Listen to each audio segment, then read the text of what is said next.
One day Jesus was teaching, and go figure, he was surrounded by a huge crowd of people. In fact, it was SRO, standing room only in this house.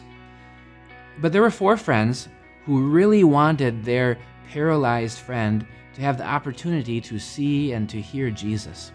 So they were determined. They took him up on top of the roof of the house. They cut a little hole in the roof, and then they dropped him down inside. They lowered him in.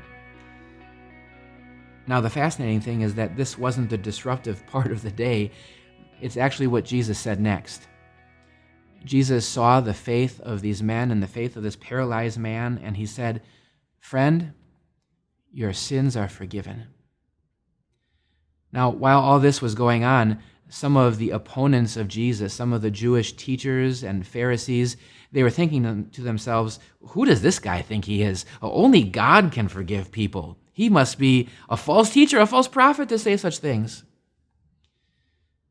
Well, Jesus knew what they were thinking, not by guessing or intuition. He actually knew what they were thinking. And so he asked them, what do you think is easier to do? To heal a person or to give them forgiveness? Now, don't get stumped by this. This is actually an easy question. The answer is neither. Neither is easy. No human can do either of those things.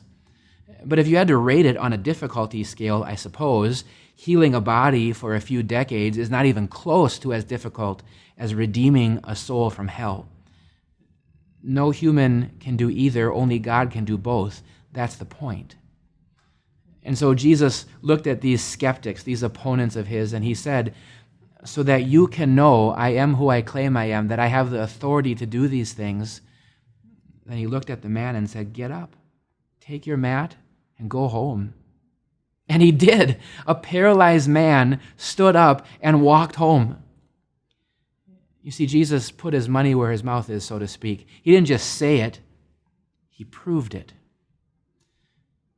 This is one reason that I really love this story and this particular miracle of Jesus, because this gets right to the heart of the matter. Who is Jesus and why does he matter for my life?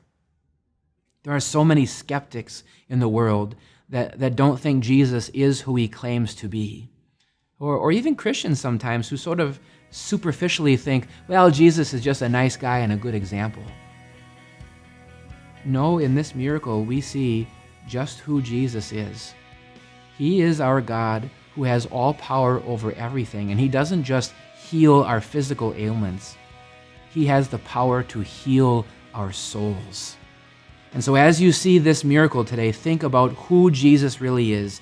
He is truly our God, the all-powerful maker and creator, but he is truly the one who brings you healing down to the fiber of your soul, the one who saved you. And so, friends, like the paralyzed man, rejoice. Your sins are forgiven too.